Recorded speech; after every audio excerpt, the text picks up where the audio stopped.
2K subscribers இன் single day. அது எப்படின்னு சொல்றேன். அது சொல்றதுக்கு முன்னாடி யூடியூப் அல்காரிதம் எப்படி ஒர்க் ஆகுதுன்றத நான் சொல்லிடுறேன். நீங்க ஒரு வீடியோ அப்லோட் பண்ணீங்கன்னா, அந்த வீடியோ அப்லோட் பண்ண உடனே யூடியூப் அது குறிப்பிட்ட செட் ஆஃப் ஆடியன்ஸ்க்கு அந்த வீடியோவ கொண்டு போய் காட்டும்.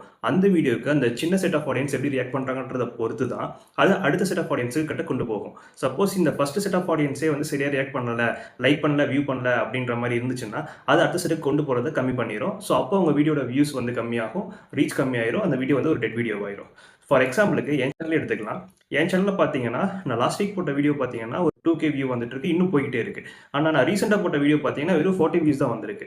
ஸோ இங்க அல்காரிதம் கன்ஃப்யூஸ் ஆயிருக்கு. ஸோ இந்த அல்காரிதம் ஏன் கன்ஃப்யூஸ் ஆயிருக்கு? நான் ஒரே நாள்ல எப்படி 2K சப்ஸ்கிரைபர்ஸ் கொண்டு வந்தேன் அப்படின்ற விஷயத்தையும் ஒரு பெரிய வீடியோ பண்ணியிருக்கேன். அந்த வீடியோவோட லிங்க்க நான் கீழ பின் பண்ணியிருக்கேன் ரிலேட்டட் வீடியோல. நீங்க அங்க போய் செக் பண்ணி பாருங்க. அந்த வீடியோல இந்த யூடியூபோட அல்காரிதம் எப்படி ஒர்க் ஆகுது? நான் ஒரே நாள்ல எப்படி 2K சப்ஸ்கிரைபர்ஸ் கொண்டு வந்தேன்? புதுசா வந்திருக்க யூடியூபர்ஸ் வந்து என்ன பண்ணணும், என்ன பண்ணக்கூடாது, அப்புறம் கம்மியா சப்ஸ்கிரைபர்ஸ் வச்சிருக்க யூடியூபர்ஸ் வந்து முக்கியமா என்ன பண்ணக்கூடாது அப்படின்ற எல்லா விஷயத்தையும் டீடைல்டா, அன்ஃபில்டர்டா சொல்லியிருக்கேன். Please to check it.